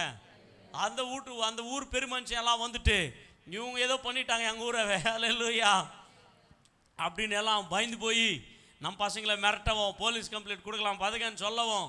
ஆமாம், கடைசியில் அந்த ஃபஸ்ட்டு ஜோமானம் போது பேய் வந்த பையன் சொன்னான், ஆமாம் எனக்கு இப்படிலாம் பிரச்சனை இருந்துச்சு, எனக்குள்ளே ஒரு ஆவி ஏதோ ஒரு ஸ்பிரிட் இருந்துச்சு, இவங்க ஜோமானம் போர் நல்லா ஆயிட்டேன், ஆமாம் இவங்க உண்மைதான் நல்லா பண்ணாங்க அப்படின்னு சொன்னான் வந்து. ஹல்லேலூயா சொல்லுங்க. ஆமாம், அந்த பெருமெஞ்சரெல்லாம் வாயெல்லாம் பொத்துக்கிட்டு சைலண்ட்டாக போயிட்டாங்க. துண்டா காணும் துணியா காணும்னு பேயெல்லாம் ஓடிச்சு. அன்றைக்கி தான் பார்த்தேன், வல்லமையின் ஆவியானவர் இங்கே மட்டும் இல்லை ஊரெல்லாம் கிரியை செய்கிறாருன்னு அன்றைக்கி தான் தெரிஞ்சிச்சு எனக்கு. ஹல்லேலூயா சொல்ல மாட்டீங்களோ? ஹல்லேலூயா. இன்றைக்கி அந்த ஊரில் ஒரு சர்ச் கட்டப்பட்டிருக்குது. இன்றைக்கி அந்த ஊரில் ஒரு சர்ச் இல்லை. இப்போ நாங்கள் போகும்போது இன்றைக்கி அந்த ஊரில் சர்ச் கட்டப்பட்டு இன்றைக்கி ஊழியம் நடக்குது. அன்றைக்கி கிறிஸ்தவர்கள் கிடையாது, ஒரே ஃபேமிலி தான் இருந்துச்சு. அந்த ஒரு ஃபேமிலிக்கு போய் ஆண்டவருடைய சுவிசேஷம் அறிவிக்க போனோம். பேய்கள் துண்டை காணும் துணியை காணுன்னு ஓடி இருக்கு. ஆண்டவர் பார்த்தீங்களா எவ்வளோ வல்லமை ஆவியானவரோ. இதெல்லாம் நாங்கள் பார்த்துட்டு தான் வர்றோம். நிறைய வில்லேஜில் காஸ்பிள் நடத்த போகிறோம். ஆமாம், நிறைய பேய் பிடிச்சி ஆடும், நிறைய ஆவிகள் வரும் வெளியே. காரணம் என்ன தெரியுமா? தேவனுடைய ஆவியானவர். தேவனுடைய ஆவியானவர் இருக்கின்ற போது அசுத்தாவிகள் நிற்காதே, எல்லாம் உடைந்து ஓடுகிறது. ஹல்லேலூயா. அப்போது இயேசு ஆண்டவர் என்னத்தை வச்சு துரத்தினாரு? தேவனுடைய ஆவினாலே. சொல்லுங்க ஹல்லேலூயா. வல்லமையின் ஆவியானவர் என்னில் வந்துவிட்ட காரணத்தினா பொல்லாத சாத்தான ஒரு சொல்லால பாட மாட்டீங்களா? வல்லமையின் உங்களுக்குள்ள வந்திருந்தா பாடுங்க, வராதுந்தா வேணாம். பொல்லாத சாத்தானே ஒரு சொல்லால விரட்டி விட்டே. ஆமென். வல்லமையின் ஆவியானவர் என்னில் வந்துவிட்ட காரணத்தினா பொல்லாத சாத்தானே ஒரு சொல்லால விரட்டி விட்டே. பவராவி எனக்குள்ளே அந்த பயாவி அணுகுவதில்லை. சொல்லுங்க, பவராவி பவராவி எனக்குள்ளே அந்த பயாவி அணுகுவதில்லை.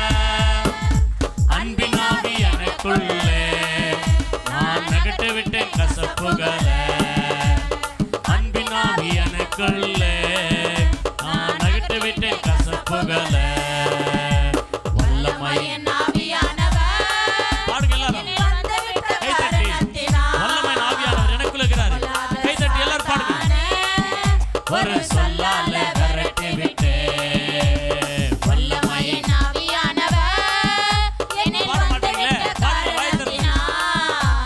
பொல்லாத சாத்தானே நீங்க பாடினா வல்லமையின் ஆவியானவர் உங்களுக்குள்ள இருப்பார். விரட்டி விட்டே. கட்டுப்பாட்டு வல்லமையின் ஆவியானவர் சொல்லுங்க, வல்லமையின் வல்லமையின் ஆவியானவர் ஆவியானவர் எனக்குள்ளே எனக்குள்ளே வந்துவிட்ட வந்துவிட்ட காரணத்தினால் காரணத்தினால் பொல்லாத பொல்லாத சாத்தான சாத்தானை ஒரு ஒரு சொல்லால சொல்லாலே விரட்டி விட்டேன். விரட்டி விட்டே. வல்லமையின் ஆவியா நமக்குள்ள வந்துட்டா பொல்லாத சாத்தான ஒரே சொல்லால விரட்டி விட்டே. ஆமாம். ஃபாதர் பெர்க்மென்ஸ் தாத்தா அவர்கள் எழுதினது. ஹல்லேலூயா சொல்லுங்க. ஆமென். ஃபர்ஸ்ட் ஒரு என்ன பவராவி எனக்குள்ளே அந்த பய ஆவி அணுகுவதில்லை. என்ன ஆவி சொல்லுங்க? பவராவி எனக்குள்ளே அந்த பய ஆவி அணுகுவதில்லை. அன்பினாவி எனக்குள்ளே அகற்றி விட்டேன் கசப்புகளை. நமக்குள்ள இருக்கிற கசப்பெல்லாம் அகன்று போயிடும் அன்பினாவி வரும்போது. ஆமென். பாடலாமா? பவராவி எனக்குள்ளே அந்த பயாவி அணுகுவதில்லை. பவராவி எனக்குள்ளே உணர்ந்து பாருங்க. பயாவி அணுகுவதில்லை. அன்பினாவி எனக்குள்ளே நான் அகற்றி விட்டேன் கசப்புகளே. அன்பினாவி எனக்குள்ளே நான் அகற்றி விட்டேன் கசப்புகளே. வல்லமையின் ஆவியானவர் என்னில் வந்துவிட்ட காரணத்தினால் பொல்லாத சாத்தானே ஒரு சொல்லால விரட்டி விட்டே. ஆமென், ஆமென், ஆமென். வல்லமையின் ஆவியானவர் என்னில் வந்துவிட்ட காரணத்தினால் என்னிலே உன்னிலே சாத்தானே ஒரு சொல்லால விரட்டி விட்டே. வல்லமையின் ஆவியானவர் என்னில் வந்துவிட்ட காரணத்தினால் பொல்லாத சாத்தானே ஒரு சொல்லால விரட்டி விட்டே. ஹல்லேலூயா ஹல்லேலூயா சொல்லுங்க. ஹல்லேலூயா. ஹல்லேலூயா. வல்லமையின் ஆவியானவர் ஆமென். சொல்லுங்க. என்னது? வல்லமையின் வல்லமையின் ஆவியானவர். இந்த வல்லமையின் ஆவியானவர் யாருக்குள்ளே இருப்பார், யாருக்குள்ளே வருவார், யாருக்குள்ளே தங்குவார்? ஆமென். ஹல்லேலூயா. ஹல்லேலூயா. வல்லமையின் ஆவியானவர் யாருக்காக கொடுக்கப்பட்டது? பாஸ்டர்ஸ்ங்களுக்கு மட்டுமா? பிஷப்புங்களுக்கு ரெவரண்டுங்களுக்கு மட்டுமா? தீர்க்கதரிசிகளுக்கு மட்டுமா? ஆவியானவர் யாருக்காக கொடுக்கப்பட்டது? சொல்லுங்க, சொல்லுங்க. ஆவியானவர் எல்லா மனிதனுக்காக கொடுக்கப்பட்டது. இன்னும் விசேஷமாக சொல்லணும்னா அவருடைய சபைக்காக கொடுக்கப்பட்டது. அவருடைய சபை யாரு? நீ அவருடைய சபை, நீ அவருடைய சபை, நீ அவருடைய சபை. இங்கே இருக்கிறவங்க எல்லாரும் தேவனுடைய சபை. அப்போ சபைக்காக இந்த ஆவியானவரை ஆண்டவர் கொடுத்தார். புரிஞ்சுச்சிங்களா? இந்த ஆவியானவர்னு சொன்ன உடனே இது பெந்தோகோஸ்துக்காருக்கு அப்படின்ட்டு ஒரு முத்திரை போட்டாங்க அந்த காலத்தில். அல்லேலூயான்னு சொன்னாலும், ஆமேன்னு சொன்னாலும், அந்நிய பாஷைங்க பேசுறதுனாலும் இதெல்லாம் பெந்தோகோஸ்துக்காரது, இது பெந்தோகோஸ்து உபதேசம், இது பெந்தோகோஸ்து சபை அப்படின்னு மாற்றி போட்டாங்க அந்த காலத்தில். பயம் மூட்டிட்டாங்க. அன்னைக்கு இருக்கிற பாஸ்டர்ஸுங்க கூட அப்படி பெந்தோகோஸ்துன்றது ஏதோ ஒரு ஸ்தாபனம் மாதிரியும், பெந்தோகோஸ்துன்றது ஏதோ ஒரு தனிப்பட்டது மாதிரியும், இது ஏதோ புதுசாக வந்துச்சு அப்படின்ட்டு. இன்னும் சொல்லப்போனால் இந்த வில்லேஜ்லலாம் சொல்லுவாங்க, ஐயோ அவங்க பெந்தோகோஸ்துன்னு சொல்கிறது தெரியாது அவங்களுக்கு. என்ன கோஸ்து? அவங்க பந்தோபஸ்துன்னு சொல்லிட்டாங்க. அல்ல சொல்லுங்க அவன் என்ன பஸ்து? அவங்க பந்தோபஸ்து கிறிஸ்டினாம்பா. ஐயோ அவங்க பூ வைக்கக்கூடாதான், கமலை போடக்கூடாதான், அவங்க அதை பண்ணக்கூடாதான், இதை பண்ணக்கூடாதுன்னு சொல்கிறாங்கப்பா, பந்தோபஸ்து அப்படின்ட்டு. ஒரு இடத்துல நாங்களும் போனோம் ஆரம்ப காலத்தில். ஒரு இடத்துல போனால், சகோதரி நாங்கள் வீட்டில் வந்து ஜெபம் பண்ணட்டுமா, ஊழியம் பண்ணட்டுமா அப்படின்னு கேட்டால் அவங்க சொன்னாங்க, நீங்கள் என்ன கிறிஸ்டின் அப்படின்னாங்க. நாங்கள் கிறிஸ்டின் தான், நல்ல கிறிஸ்டின் அப்படின்னேன். இல்லை ஐயா நீங்கள் என்ன கிறிஸ்டின் அப்படின்னாங்க. தெரில எனக்கு என்ன கிறிஸ்டின்னு. இல்லை நீங்கள் வந்து பந்தோபஸ்தா அப்படின்னாங்க. ஆமாம், ஹல்லேலூயா. ஆமாம், விவரமே தெரில அவங்களுக்கு. பார்த்தீங்களா என்ன பஸ்து? பந்தோபஸ்துன்னாங்க. அப்படி இது என்னடா புதுசாக்குது பந்தோபஸ்து, நான் இது வரைக்கும் பைபிளையே வாசிக்கலையே அந்த பந்தோபஸ்தை, எங்கடாக்குது இல்லைங்க புரியல. அப்போ தான் தோத்திரம் பந்தோபஸ்துனாங்க. ரொம்ப ஆரம்ப காலத்தில். திருப்பி தான் நிறைய பேருக்கு தெரிஞ்சிச்சு, ஓஹோ பந்தோபஸ்துன்னு சொன்னால் இப்படி எல்லாம். அப்போ கிறிஸ்தவர்களுக்குள்ளே 2 கேட்டகரிஸ் ஆஃப் பீப்புள்ஸ் இருக்காங்க. ஓஹோ இப்படி பயமுறுத்திட்டு இருக்கிறாங்க அப்படின்னு புரிஞ்சிச்சு. அப்போ சொன்னேன் நான் அந்த அம்மாவுக்கு, இல்லைம்மா பந்தோபஸ்துன்ற வேர்டு பைபிளில் கிடையாதுமா, பெந்தோகோஸ்து என்று சொல்கிற வேர்டு இருக்கிறது தமிழில். ஹல்லேலூயா. அதில் தான் பென்டிகாஸ்ட் அப்படின்னுவாங்க. அது ஹீப்ரு கிரேக்கிய பாஷையில் பென்டிகோஸ்ட் அப்படின்னு சொன்னால் 50வது நாள், 50th டே. ஆமென், ஹல்லேலூயா. ஆமாம், பயமுறுத்துற ஒன்றும் இல்லை. பென்டிகாஸ்ட் அப்படின்னு சொன்னால் கிரேக்கிய வேர்டு, அது கிரேக்கிய பாஷையிலேருந்து வந்துச்சு. அதுலேருந்து வந்தது தான் தெலுங்கில் பெந்தோகோஸ்து, தமிழில் பெந்தோகோஸ்து. ஹல்லேலூயா. பந்தோபஸ்து இல்லை, பெந்தோகோஸ்து சொல்லுங்க. ஆமென், ஹல்லேலூயா. புரிஞ்சிச்சிங்களா? அந்த நாளுக்கு பெயர் தான் 50வது நாள், 50th டே. 50வது நாளை தான் பென்டகோஸ்ட் டே அப்படின்னு சொல்லுவாங்க. அந்த நாள் தான் பரிசுத்த ஆவியானவர் சபை மேலே ஊட்டப்பட்ட நாள். ஹல்லேலூயா. எப்படி ஊட்டப்பட்டாராம் பாருங்க, அப்போஸ்தலர் 2ஆம் அதிகாரம் 1ஆம் வசனத்தில் இருக்கிறது அந்த வார்த்தை. பரிசுத்த ஆவியானவர் ஊட்டப்பட்ட நாள் தான் பென்டகோஸ்ட் டே ஆஃப் பென்டகோஸ்ட். வாசிங்க. பெந்தகோஸ்து என்னும், பாத்தீங்களா போட்டிருக்காங்க என்ன நாள்? பெந்தகோஸ்து என்னும், பெந்தகோஸ்து என்னும் நாள் வந்தபோது. ஆமாமா, நிறுத்துங்க இங்கே. பெந்தகோஸ்துன்றது ஸ்தாபனமா? ஹலோ பிரதர் பாருங்க, பெந்தகோஸ்துன்றது ஸ்தாபனமா? பெந்தகோஸ்துன்றது ஏதோ ஒரு சபையா? பெந்தகோஸ்துன்றது ஏதோ ஒரு பர்டிகுலர் கும்பலா? கிடையாது. அங்க போட்டிருக்கு பெந்தகோஸ்துன்றது ஒரு நாள். சொல்லுங்க என்னது? சொல்லுங்கம்மா. நாள். நாள் என்றால் என்ன? டே. தெலுங்குல என்ன போட்டுக்குது?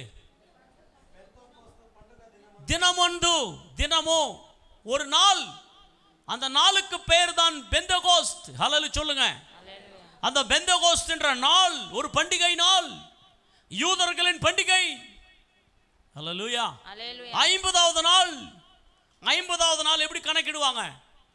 50th டே எப்படி கணக்கிட்டாங்கன்னா, இயேசு உயிர்த்தெழுந்த நாளிலிருந்து கணக்கு போட்டாங்க. ரிசரக்ஷன் டே.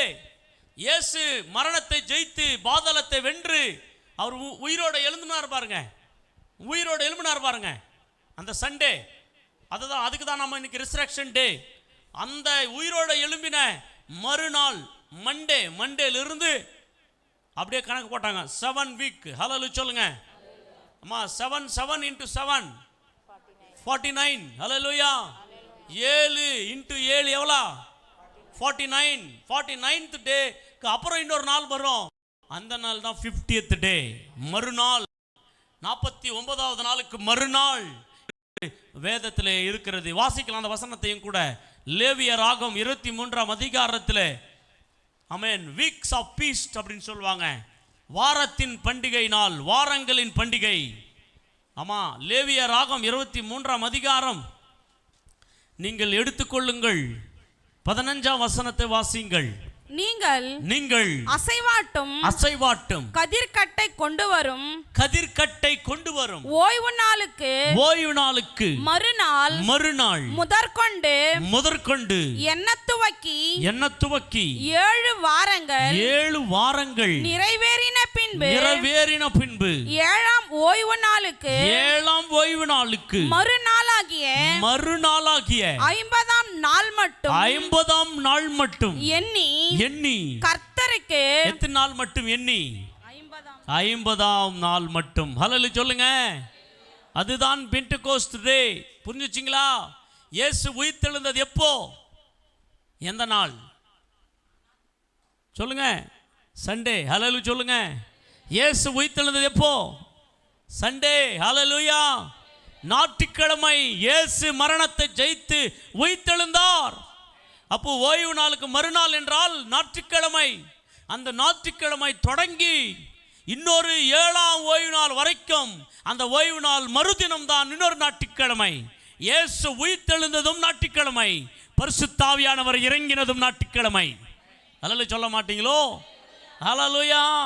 பரிசுத்த ஆவியானவருடைய சபை, சர்ச் ஆரம்பிக்கப்பட்டது, சர்ச் தொடங்கினது 50வது நாள். அந்த 50வது நாளும் கூட ரிசரக்ஷன் டே. அதுதான் அந்த சண்டே. அதனால்தான் இன்னைக்கு நாம் சண்டே கர்த்தரை ஆராதிக்கிறோம். ஹல்லேலூயா சொல்லுங்க. அந்த பெந்தெகோஸ்து நாள் குறிக்கிறது 50வது நாள். இப்போ புரிஞ்சிச்சிங்களா? 50வது நாள் என்றது ஒரு சபை கிடையாது. 50வது நாள் என்றது ஏதோ ஒரு கொள்கை கிடையாது. அப்போ சபை முழுவதும் ஆரம்பிக்கப்பட்டது அன்னைக்கு தான். அப்போ நிறைய சபைங்க வந்து ஏசப்பா பரிசுத்த ஆவியானவரை வெளியே அனுப்பிட்டாங்க. அப்படி அனுப்பக்கூடாது. ஹல்லேலூயா.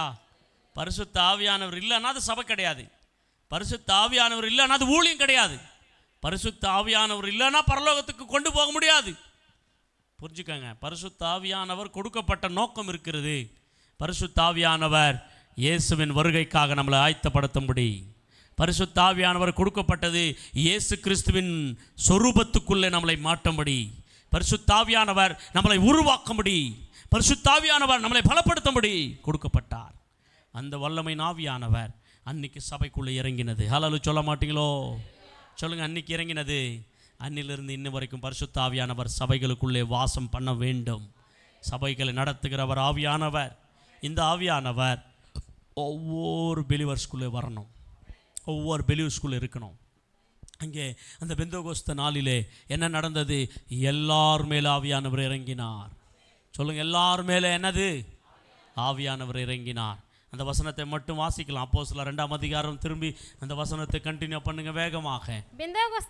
பெந்தெகோஸ்து என்னும் நாள் வந்தபோது அவர்கள் எல்லாரும் ஒருமனப்பட்டு ஒரு இடத்திலே வந்திருந்தார்கள். அப்பொழுது பலத்த காற்று அடிக்கிற முழக்கம் போல வானத்திலிருந்து சடிதியாய் ஒரு முழக்கம் உண்டாகி அவர்கள் உட்கார்ந்திருந்த வீடு முழுவதையும் நிரப்பிட்டு அல்லாமலும் அக்னியுமான நாவுகளைப் போல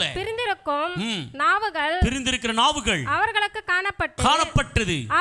அவர்கள் ஒவ்வொரு மேலும் வந்து அமர்ந்தது. அவர்கள் எல்லாரும் பரிசுத்த ஆவினாலே, என்ன ஆவினாலே சொல்லுங்க? என்ன ஆவினாலே? ஆமென். பரிசுத்த ஆவினாலே நிரப்பப்பட்டு என்ன பேசினாங்க? அந்நிய பாஷைகளிலே பேசினார்கள். ஹல்லேலூயா சொல்லுங்க.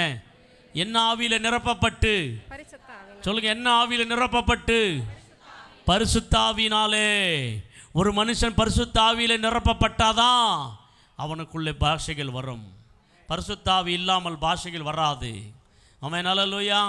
இன்னைக்கு அந்நிய பாஷைகள் என்று சொன்னால், நீ தெலுங்கு பேசுகிற, உனக்கு தெலுங்கு விட்டுட்டு நிறைய பாஷைகள், ஒரு 4 பாஷை வந்துச்சுன்னா அதுதான் அந்நிய பாஷை அப்படின்னு சொல்லுகிறவர்கள் உண்டு. ஹல்லேலூயா சொல்லுங்க. அப்படி அல்ல. ஹல்லேலூயா சொல்லுங்க. அந்நிய பாஷைகள், அந்நிய பாஷை அது மனுஷனோட பேசுகிற பாஷை அல்ல, அது தேவனோட பேசுகிற பாஷை. ஹல்லேலூயா சொல்ல மாட்டீங்களோ? ஆமென். ஹல்லேலூயா. புரிஞ்சுச்சா? அந்நிய பாஷை தவறாய் புரிந்து கொண்டிருக்கிறார்கள். அந்நிய பாஷை தவறாக பயன்படுத்தப்படுகிறார்கள். அந்நிய பாஷை தவறாக பிரசங்கிக்கப்படுகிறது. இங்கே எல்லார் மேலும் யார் இறங்கினார்கள்? பரிசுத்த ஆவியானவர். சொல்லுங்க. எல்லார் மேலும் சொல்லுங்க. எல்லார் மேலும். இந்த ஆவியானவர் இறங்கத்துக்கு முன்னாடியே ஏசப்பா சொன்னார், இந்த ஆவியானவர் உங்க மேல வருவார்பா, அது வரைக்கும் நீங்கள் காத்துன்னு கும்முன்னு உக்காரணும், காத்துன்னு இருக்கணும் அப்படின்னாரு. ஹல்லேலூயா. அப்போஸ்தலர் 1ஆம் அதிகாரம் 8ஆம் வசனத்தை பாருங்க. அப்போஸ்தலர் பரிசுத்த ஆவி பரிசுத்த ஆவி உங்களிடத்தில் வரும்போது உங்கள் இடத்தில் வரும்போது நீங்கள் பலனடைந்து என்ன அடைவீங்க? ஏமா என்ன அடைவீங்க? எல்லாம் தலை தூக்குங்க சகோதரிகளே சகோதரர்களே. என்ன ஆவி? பரிசுத்த ஆவி வந்தா என்ன கிடைக்குது உங்களுக்கு? பலன். ஹல்லேலூயா. பரிசுத்த ஆவி வந்தா பலன், அசுத்த ஆவி வந்தா பலவீனம். ஹல்லேலூயா சொல்லுங்க. பரிசுத்த ஆவியானவர் உங்கள் மேலே வரும், அப்பொழுது நீங்கள் என்ன அடைவீர்கள்? பலன் அடைந்து. இதை எப்போ சொன்னாரு? பரிசுத்த ஆவியானவர் இறங்கிறதுக்கு முன்னாடி சொன்னார். வரப்போறார் பரிசுத்த ஆவியானவர், அவர் பலன் தருவார். அப்போ அவங்க மேலே இறங்கின்ற போது அவங்க என்ன பெற்றாங்க? பலன் பெற்றார்கள். ஹல்லேலூயா. அது என்ன பலன்? ஆவியின் பலன். அது என்ன பலன்? பாஷைகளை பேசுகிறதான பலன், தரிசனங்களை பார்க்கிறதான பலன். ஹல்லேலூயா. அதே அப்போஸ்தலர் 2 வாசிக்கலாம். அப்போஸ்தலர் 2 அதிகாரம் 17 வசனத்தில் நீங்கள் வாசிக்கின்ற போது, கடைசி நாட்களில் நான் மாம்சமான யாவர் மேலும் என் ஆவியை ஊற்றுவேன். என்னத்தை ஊற்றுறாராம்? சொல்லுங்கம்மா, என்னத்தை ஊற்றுறாராம்? ஆவியை கடைசி காலத்தில் இருக்கிறோம்.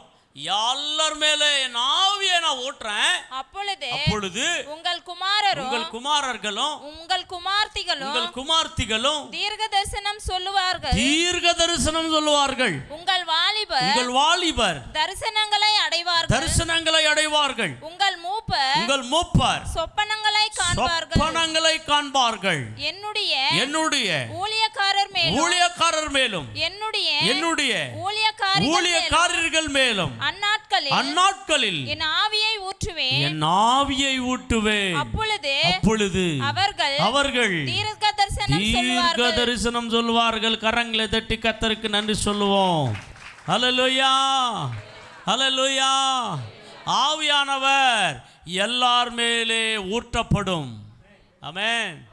முதல் சொன்னாரு சீசர்களுக்கு, நீங்கள் பரிசுத்த ஆவியின் வல்லமை பெற்றுக்கொள்ளணும்னு சொன்னார். அவங்க அப்படியே காத்துனுந்தாங்க, அப்படியே ஊட்டப்பட்டது. இந்த வசனம் ஏவேல் தீர்க்க தரிசன காலத்திலேயே தேவன் பிரசங்கம் பண்ணினார்.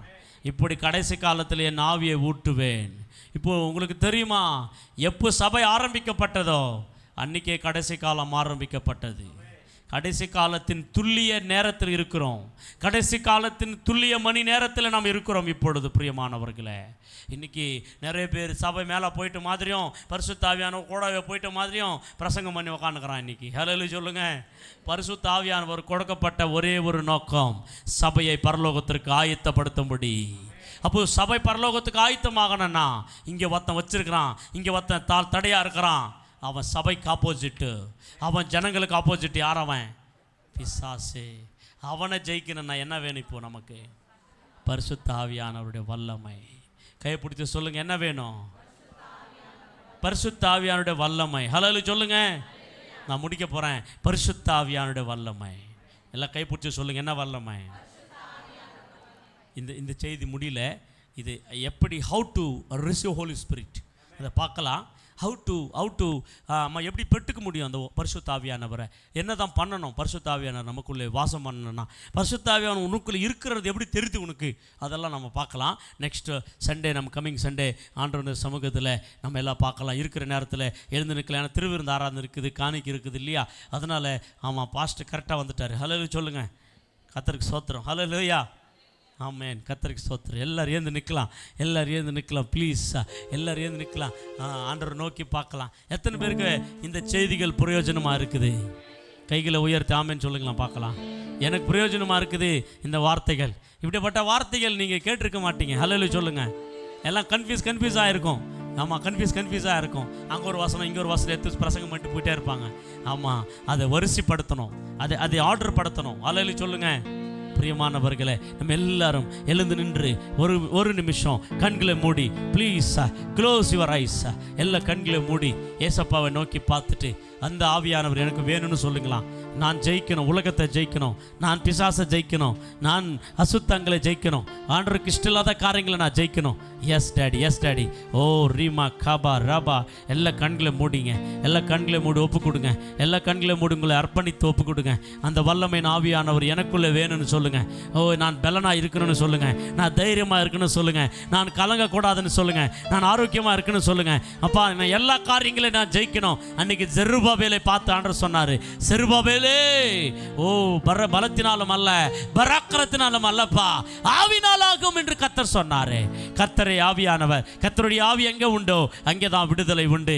ஓ அவர் பரிசுத்த ஆவியானவர் உங்கள் மீதுக்கு வரும்போது நீங்கள் பலன் அடைவீங்க.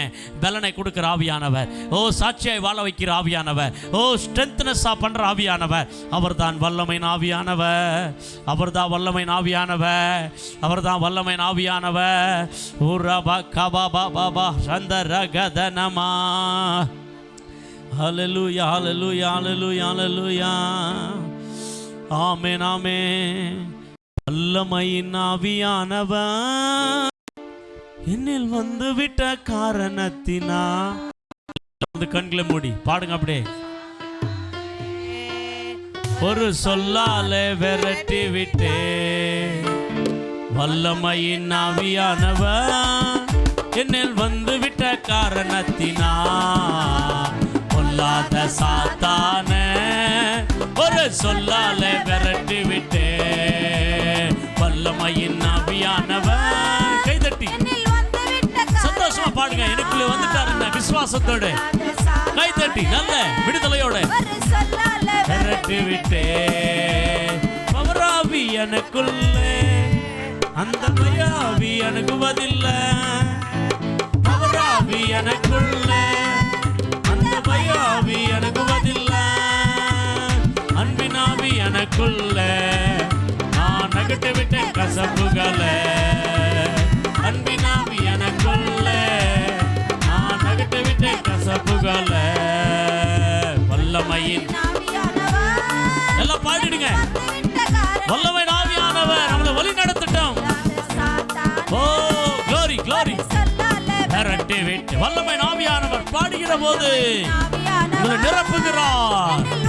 உள்ளங்களை கொதித்து விட்டு வா வா வா சேலா தீனா கரா வா வா லே சாரா. வல்லமை ஆவியானவர் ஆமென். அபிஷேகம் பண்ணுங்க ஒவ்வொருவரையும் ஆவியானவரே. ஒவ்வொரு தலைமையில இறங்குங்க, ஒவ்வொரு உள்ளங்களிலே நிரப்புங்க. அனல் முட்டுங்க, என் அனல் முட்டுங்க, என் அனல் முட்டுங்க, எங்கள் அனல் முட்டுங்க. ஆவியானவர் பரிசுத்த ஆவியானவர் கொழுந்து விட்டு எரிய விடுங்க. அக்கினி போட வந்தேன் பற்றி எரியட்டும். பரிசுத்த ஆவி அக்கினி அவர் மேலே வா வா வா வா வா லீமா வா வா வா. ஓ ஷாகதாடா ஆவியானவர் அக்கினி அவர் மேலே, அவர் மேலே, அவர் மேலே அக்கினி அக்கினி. பிசாசுகளை துரத்துகிற அக்கினி, கட்டுகளை உடைக்கிற அக்கினி. அபிஷேகம் அபிஷேகம் சகோதரர் மேலே, சகோதரர்கள் மேலே, சகோதரர்கள் மேலே இறங்கட்டும். அடக்காதே அடக்காதே ஆவியானவரே. அக்கினி ஜுவாலை உங்கள் மேலே உணர்ந்து உணர்ந்து உணர்ந்து நன்றி சொல்லு.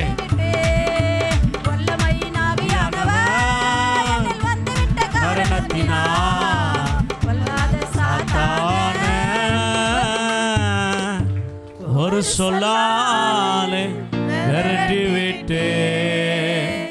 தகப்பனே பிசாசை எதிர்ப்பதற்கு எங்கள் பெலன் போகாது, எங்களுடைய திறமைகள் போதாது. ஆவியானவருடைய உதவி வேண்டும் ஆண்டவரே. கர்த்தரிலும் அவருடைய சத்துவத்திலும் பலப்படுங்கள் என்று நீங்கள் சொன்னது போல சபையை சத்துவத்திலும் உங்களுடைய வல்லமையிலும் பலப்படுத்துங்க ஆண்டவரே. பிசாசை ஓட ஓட துரத்துகிறவர்களாக அப்படிப்பட்ட கிருபை தாரும். யாரும் எந்த சத்துரு தொடக்கூடாது. ஆவியானவர் மட்டுமே நீர் ஆளுகை செய்து வழி நடத்தும். அர்ப்பணித்து அபிஷேகத்தால் நிரப்பப்பட்ட ஒவ்வொருவரையும் பலப்படுத்தும். இன்னும் உம்முடைய ராஜ்யத்தை கட்ட கிருபை தாரும். எல்லா துதிகன மகிமை உமக்கே செலுத்துகிறோம்.